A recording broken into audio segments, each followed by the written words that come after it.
mais um programa Advocacia e Segurança Pública. Hoje eu tenho a grande satisfação de entrevistar o Dr. Mauro Gomes Dias, hoje advogado, foi delegado de polícia aposentado e meu colega de faculdade, né? A gente tem uma amizade, eu e o Mauro, desde 1983, há um pouquinho de tempo, né? Mauro, muito obrigado por ter aceitado o convite de vir fazer o programa comigo. É um prazer recebê-lo, né? A nossa amizade é uma amizade longa, graças a Deus, né? E estamos juntos aí, inclusive fazemos aniversário quase junto. Eu faço dia 4 de julho, o Mauro faz dia 8, né? Do mesmo ano. Então, estamos aí juntos. Mais uma vez, obrigado por ter aceitado.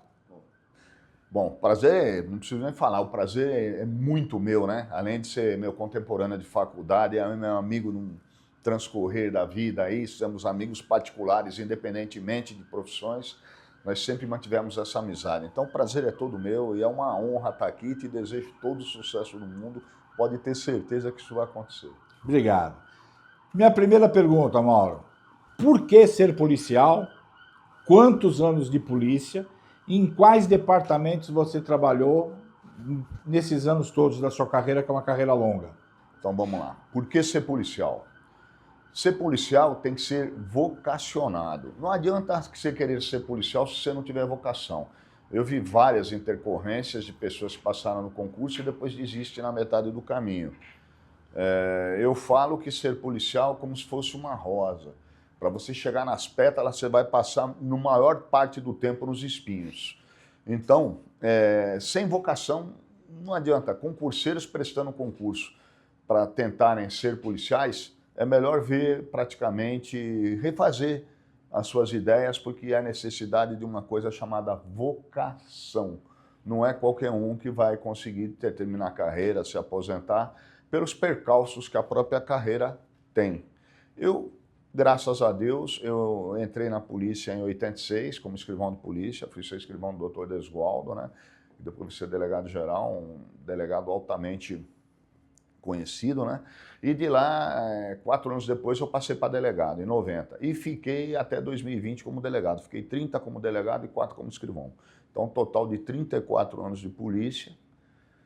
Comecei, óbvio, já falei, né, como escrivão do departamento de homicídios, que é meu sonho, minha vida, é o que eu gostava de fazer, né? Aí depois, quando eu passei para delegado, a gente começa, como quase todos, né, nós somos um departamento de grande polícia da capital, que é o DECAP. Fui trabalhar em várias delegacias, onde eu permaneci mais tempo, foi no 36DP, na Vila Mariana. Depois rodei várias outras delegacias. Saindo de lá, você vai para departamentos. Desse departamento que eu fui, o primeiro que eu fui, não me lembro bem ao certo, devido ao tempo, né? Mas aí eu fui trabalhar no DEMACRO, que era a grande delegacia de São Paulo. Eu fui ser assistente da seccional do Taboão da Serra, onde fiz grandes amigos, tenho eles até hoje lá. É totalmente diferente, parece que é igual ao capital, mas não é, porque a maioria dos policiais são nascidos e criados na região, eles conhecem a fundo a região e eles, efetivamente, eles combatem o crime com um vinco, com uma dedicação terrível, porque eles não querem na região, porque onde o filho dele estuda, onde a mulher dele trabalha, onde o pai dele mora, ele não quer que a criminalidade domine.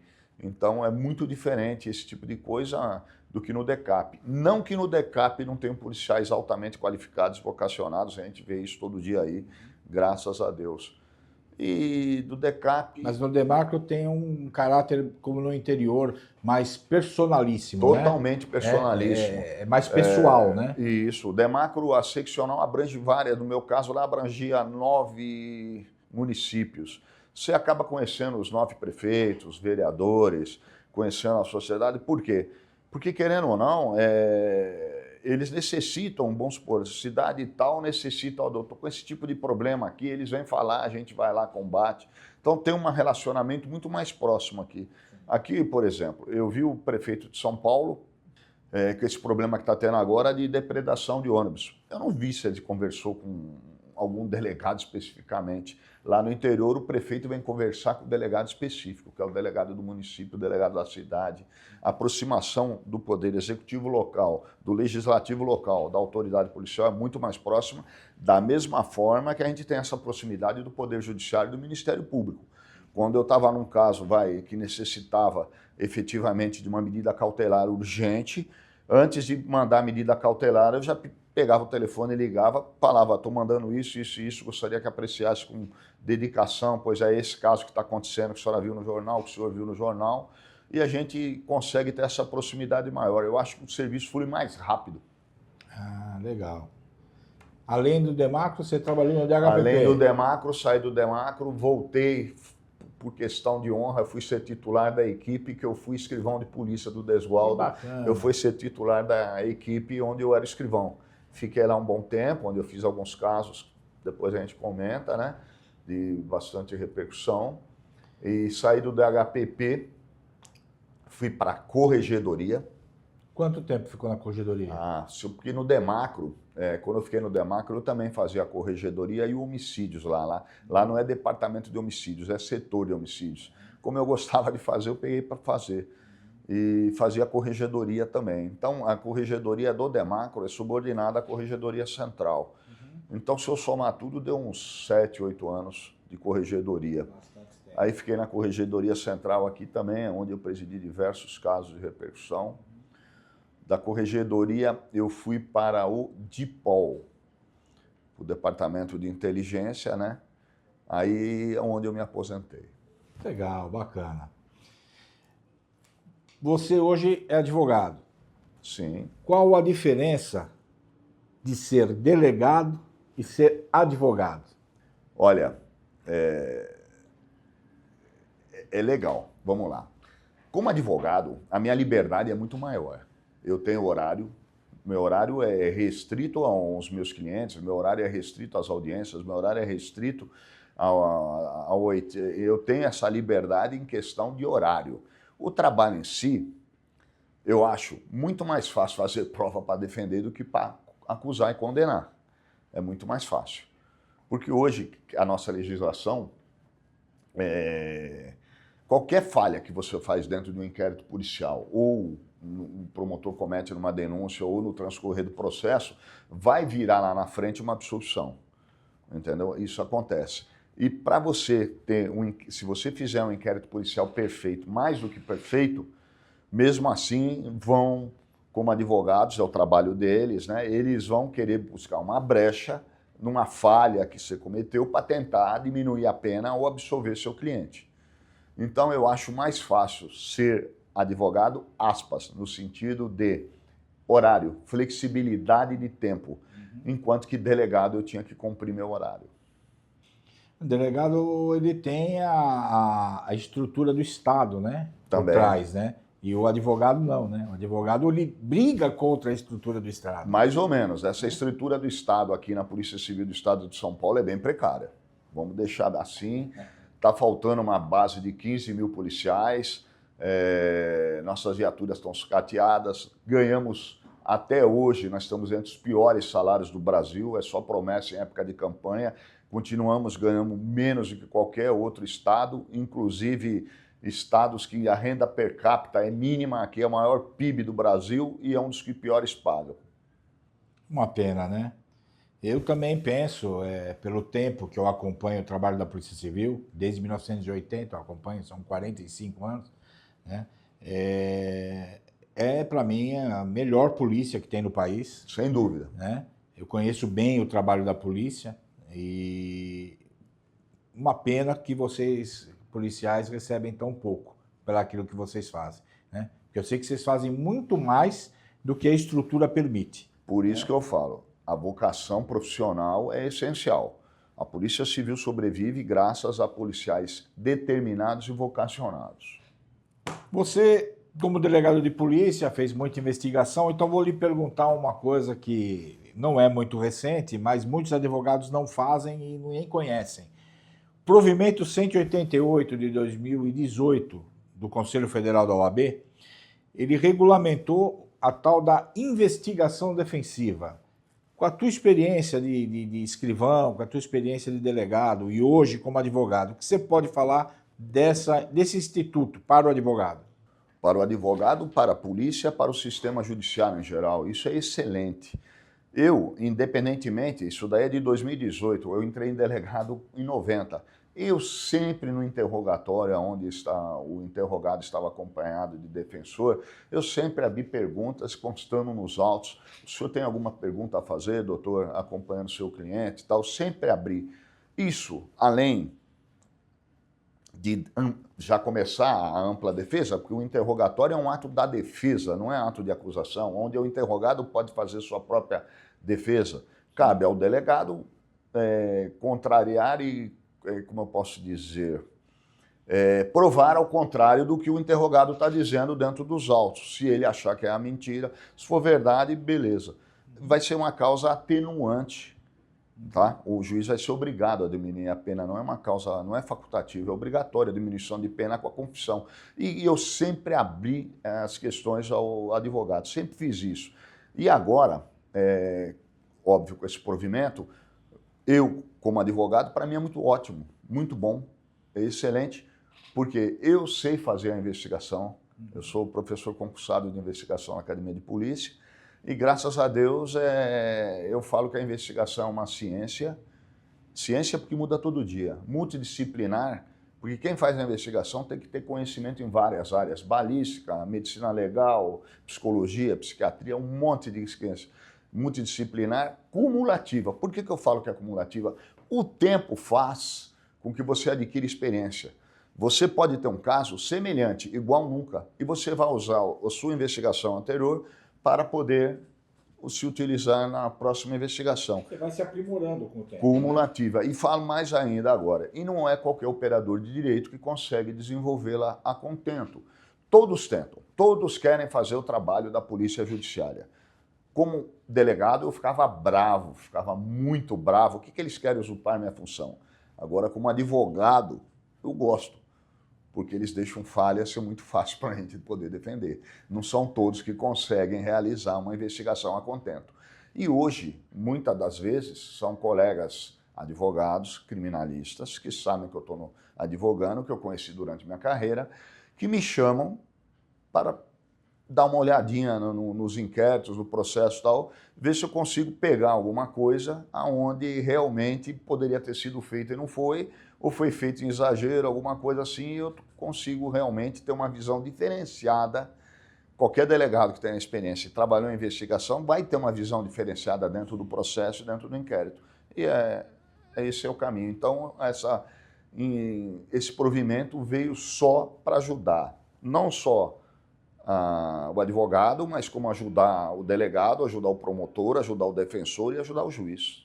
Eu tenho essa percepção, Mauro, porque às vezes eu advogo com alguns colegas, os colegas me convidam para advogar em determinados casos, e eu tenho em razão de ter acompanhado vários casos no DHPP, eu aprendi muita coisa com vocês de investigação.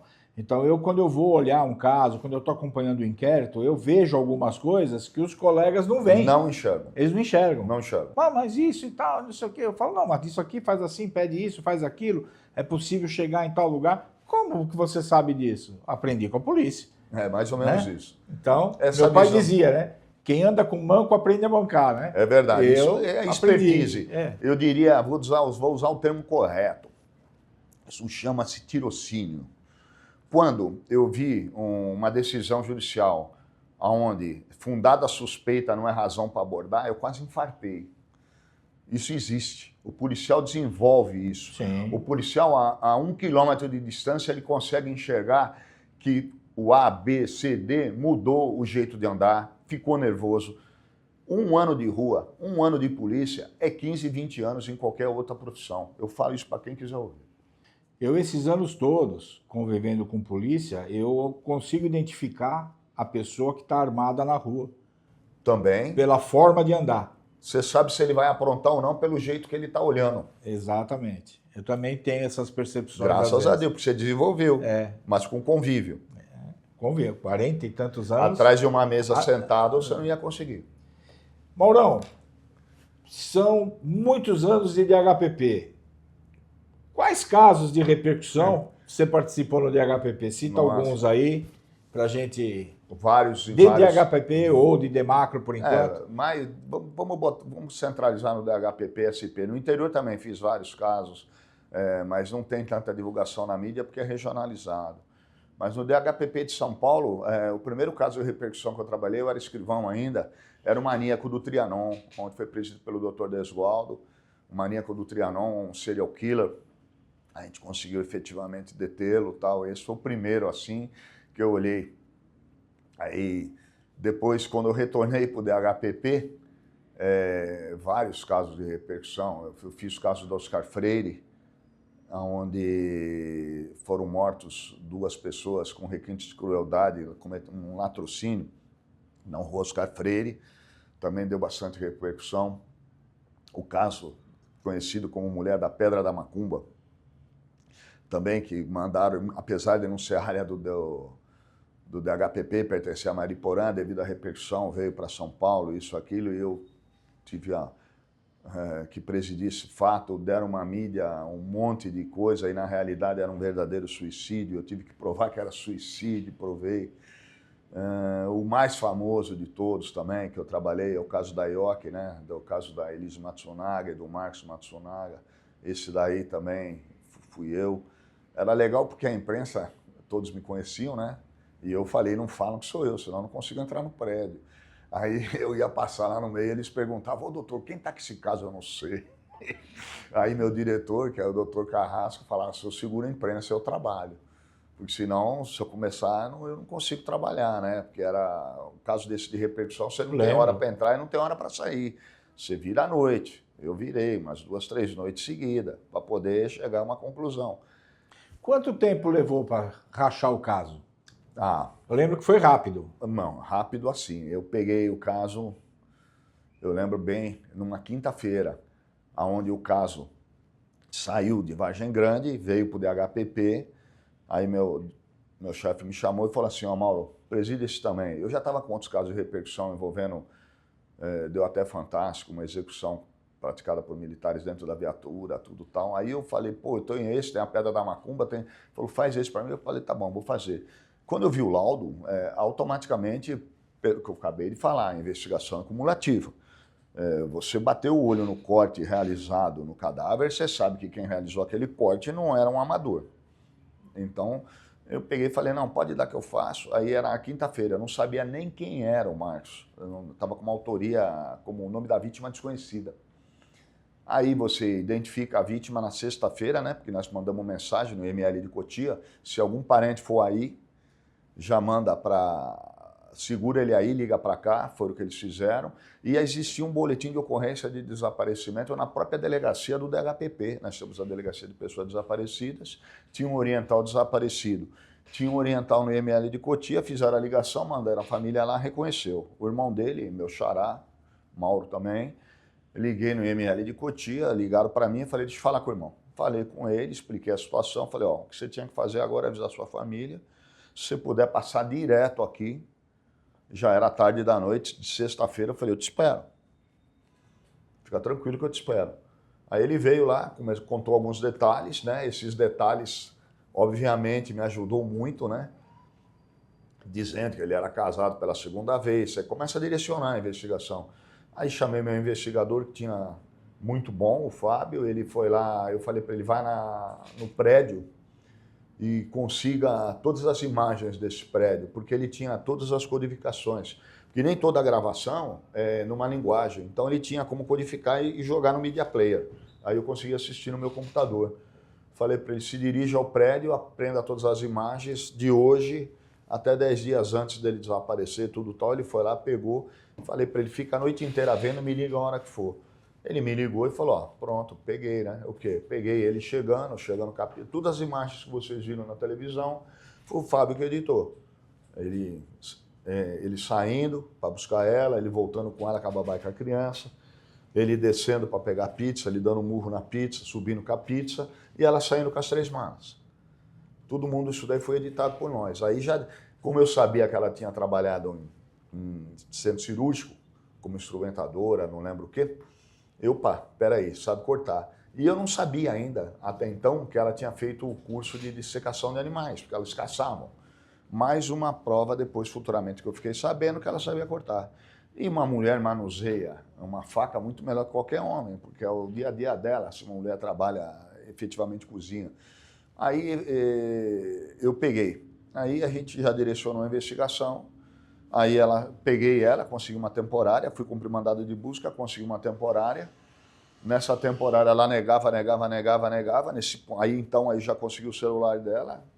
Efetivamente coloquei ela no lugar exatamente onde foi desovado, sacos específicos em Cotia, em vários locais, né? Aí foi na casa dela cumprir mandado de busca, encontro o saco igual.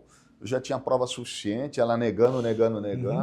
Achei a bota dela com terra embaixo, era só ia demorar um pouco mais. Eu ia pegar a terra do local, a terra da bota, mandar confrontar, que ia dar, que era do mesmo lugar, ela estava pega, e pelo sol estava pego, aí ela resolveu confessar. Óbvio, formada em direito, como acabei de falar anteriormente. A confissão é causa obrigatória de diminuição de pena, não é facultativa ao juiz. Sim. Entendeu? Então, ela confessou com esse conhecimento, com um grande advogado também do lado dela, e ele simplesmente confessou, aí alguns detalhes não batiam, tudo tal, competiu a gente provar o contrário, foi feito isso, e efetivamente ela foi condenada. Legal, belo trabalho. O inquérito bem feito, e você quer saber o tempo? Chegou na quinta, na sexta eu sabia quem era ele, sábado eu trabalhei o dia inteiro colhendo as provas, as imagens, já ouvi um monte de gente. No domingo eu consegui ouvir um pastor, segunda de manhã eu consegui ouvir o pastor dela, que era o reverendo, né, que era o mentor do casal. Segunda de tarde já fui cumprir mandado de busca com a prisão temporária. Então, quinta, sexta, sábado, domingo, segunda, 5 dias. Só que nesses 5 dias eu não fui para casa. Entendeu? Eu dormia 2, 3 horas. Se você aprova, o tempo é o maior inimigo da colheita de provas. Sim. Se você não se dedicar nessa hora, você perdeu o rastro, você perdeu tudo. Por isso que eu falo, é uma vocação. A prova se perde. A vocação profissional, você tem que ficar direto. Eu dormia 2 horas por noite. Não é brinquedo, não. Mas o resultado está aí, né? Graças a Deus. Belo trabalho. Os outros também, graças a Deus, eu nunca tive um flagrante relaxado, sempre procurei fazer meu trabalho da melhor forma possível, como faço agora na advocacia também. Legal. Corregedoria. Você ficou na corregedoria, você falou aí, por 7 anos no todo. O doutor trabalhou em casos de repercussão, que eu sei. Vou perguntar diretamente. Abadia e El Negro, o que você conta pra gente? Bom, na corregedoria... Explica quem é o Abadia e o El Negro, que muita gente pode não saber. Né? Vou começar antes. Que é uma coisa que já tem alguns anos, né? Vamos começar pelo confronto do Palácio, onde uma simples conversa do governador com os líderes colocaria todo mundo fora de lá, não teria esse problema. Tinham mulheres de militares, filhos de militares, mãe de militares lá, e a PM atacou. Simplesmente o choque veio para cima, não vou falar o nome dos envolvidos, acho que já foi, resolveu, e eu tive que trabalhar nesse inquérito muito, muito trabalhoso. A PM atacou a Polícia Civil. Atacou a Polícia Civil, só que atacou também eles, né? Porque tinham muitos policiais lá, militares, mãe de militares, filhos de militares, policiais militares, a paisana, engrossando o movimento, pelo mesmo motivo de hoje, todo mundo ganhando mal. E uma conversa, uma palavra que tinha, olha, vamos para casa, vou pegar 2, 3 de vocês, vou conversar, tinha todo mundo indo embora, não tinha acontecido isso. Faltou um baita tato do governador e deixa para lá, eu presidi esse inquérito, tive que relatar esse inquérito, muito trabalhoso. Aí vieram, uma grande mídia também, começou na Justiça Federal com a prisão do mega traficante Abadia, né, Juan Carlos Ramírez Abadia. Esse caso do Palácio, vou contar uma coisa aqui que ninguém sabe. Na época, o presidente da ordem era o Durso. E eu recebi informação de que ia ter aquele problema lá no Palácio. E eu liguei para o Durso, falei com o Durso ligou para o governador, falou com o governador receber os representantes para evitar problema. E o governador não atendeu as pessoas e também não atendeu a orientação, né, a sugestão. E deu ordem para atacar, fazer o quê? Exatamente. Então, a OAB, naquela época, né, eu nem fazia parte da Comissão de Segurança Pública, eu era do Jovem Advogado, mas pela amizade, pela proximidade que eu sempre tive com as polícias, eu fiquei sabendo, falei com o Durso ligou para o governador, na época, não lembro nem o nome do governador. Eu sei, né? É o Serra. Serra, isso. E aí acabou acontecendo tudo que aconteceu. Mas vamos voltar. Abadia. Abadia era um mega traficante internacional, né? Fez várias práticas para alguma coisa, ele foi preso. Ele foi preso pela Polícia Federal, né? E dentro dessas coisas apareceram várias corrupções praticadas, tanto por policiais civis como militares, gansos, etc, etc. E a Polícia Federal remeteu para a Corregedoria, foi para o Ministério Público, eles estavam fazendo uma investigação num único inquérito. Aí chegou eu e, na época, o meu divisionário, que é o Dr. Caetano, vamos dividir isso, vamos separar os inquéritos, vou fazer uma extorsão para cada inquérito, separamos e chegamos em vários policiais civis, militares, gansos, né, que eles falam os informantes, né, e efetivamente conseguimos concluir tudo isso daí no mega traficante do Abadia. El Negro, é a mesma situação, o El Negro tinha sido autuado em flagrante no DEIC como um mineiro, ele não falava uma palavra em português, eu fui falar com ele depois, quando ele não falava uma palavra em português, só Eu sou mineiro. Eu sou mineiro, Aí eu fui falar com ele, falei, como você nasceu em mim? Aí, bom, resumindo, aí teve a falsificação da identidade, teve várias situações envolvendo e efetivamente a gente também conseguiu identificar todos os policiais envolvidos nessa ocorrência também da mesma forma que do Abadia, né? São casos de repercussão que tinha lá. Legal. E graças a Deus, com todos esses percalços que eu tive, todos esses grandes casos que davam para resolver, eu consegui resolver todos, graças a Deus. Parabéns, é isso aí. Para finalizar, Mauro, em 2023, o Congresso Nacional fez a Lei 14.735, que criou a Lei Orgânica Nacional das Polícias Civis. Foi sancionada pelo Presidente da República e até hoje, pelo que a gente sabe, aqui a Alesp, o governo do Estado de São Paulo e outros estados também, há um debate com relação às novas leis orgânicas das polícias civis e militares que precisam ser feitas no país. O que você fala para a gente com relação a isso, essa modificação, a questão salarial, o que você pode falar para a gente sobre a situação da Polícia Civil hoje nesse aspecto? Então, vamos lá. Eu acompanho superficialmente em razão de eu também ser interessado, pois eu dediquei 34 anos para essa instituição, né, e vivo efetivamente desse salário do que eu consigo oferir com a advocacia. Em São Paulo, foi criado até um fórum chamado Resiste São Paulo, em razão da, não vou dizer inércia, da demora do governo em oferecer pelo menos um texto para ser discutido em razão da aprovação dessa nossa lei orgânica estadual. Eu não acredito que venha nada de bom desse governo, porque se até agora não veio nada, eu não acredito que venha nada de bom. Temos que resolver vários problemas estruturais, problemas de progressão na carreira, e temos que resolver principalmente um problema chamado salarial, porque a evasão de policiais de São Paulo para serem policiais em outros estados é enorme, em razão dos parcos vencimentos que eles recebem aqui. Recebem o dobro no Mato Grosso, para começar. Mato Grosso do Sul, não o Mato Grosso. Eles recebem o dobro. Nós somos o 24º local, o 24º estado que pior paga, sendo o maior PIB da arrecadação. Uns falam em subsídio, outros falam que vai continuar da mesma forma, vai cair quinquênio, vai cair conclusão. Isso gera uma ansiedade no policial da ativa e nos aposentados enorme, que isso efetivamente, para quem está na ativa, prejudica. Gera uma insegurança, né? Essa insegurança prejudica o trabalho. Sim, lógico. O cara está querendo, pô, eu estou trabalhando que não condenado. Tenho que viver de bico, vamos dizer assim. Outro dia vi uma fatalidade, um senhor de 60 e poucos anos, 67 anos, se não me falha a memória, morreu vítima de latrocínio, um investigador lá em São Bernardo fazendo bico porque ele precisa complementar a renda. Se ele ganhasse um salário digno, era uma morte a menos. Vamos falar bem assim, eu culpo, sim, o governo nesse sentido. Não oferece um plano de carreira, não oferece salário digno, né? E condições de trabalho, porque nós estamos hoje com uma defasagem enorme de policiais. Apesar da tecnologia, Existem coisas que a tecnologia não supre, que é o trabalho humano. Eu tenho uma teoria diferente dessa questão da falta de efetivo, né?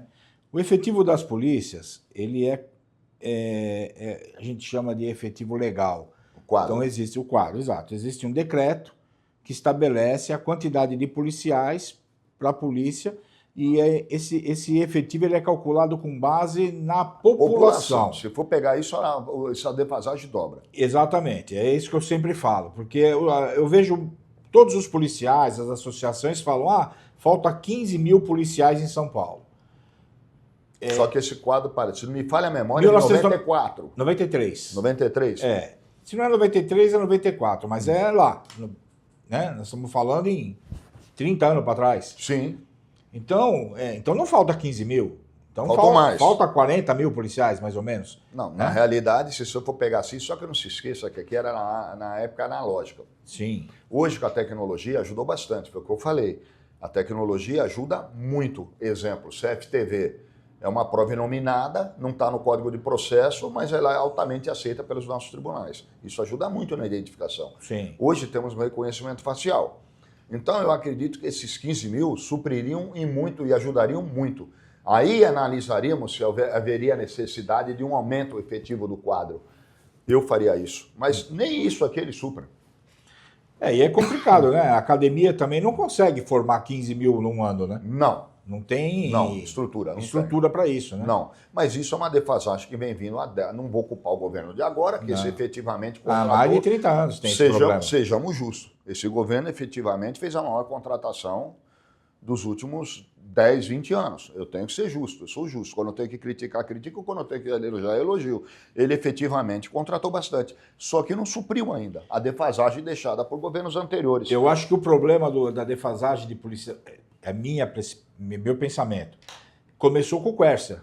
Quando o Quercia fez aquela criação, porque o DECAP tinha 53 distritos, ele passou para 103 e não contratou um policial. Isso. Então aí acho que começou a questão da defasagem de policiais na Polícia Civil. Sim, porque você teve que dividir. Exatamente. E aí você tirou a capacidade de investigação dessas 53 unidades, né? E aí isso foi reverberando. Você tinha 20 funcionários num distrito, ficou com 10 e 10 foi para o outro.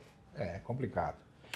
Aí depois veio o PSDB e o PSDB começou eu não tenho culpa se eles foram perseguidos na época da repressão, né, os policiais novos, por policiais civis que na época trabalhavam em coluna com o Exército Brasileiro, naquela época da ditadura, um período que nós vivemos aqui. E parece que descontaram. E eu estou pagando até hoje. Eu não. Todo Todos. policial, né?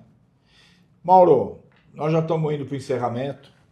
Eu quero agradecer a tua presença, ter vindo aqui, aceitado o convite, ter passado aí informações, contado um pouco da sua história, mostrado para a sociedade como a Polícia Civil, você é um exemplo de eficiência na Polícia Civil, e nós temos vários policiais que são eficientes, são profissionais, né?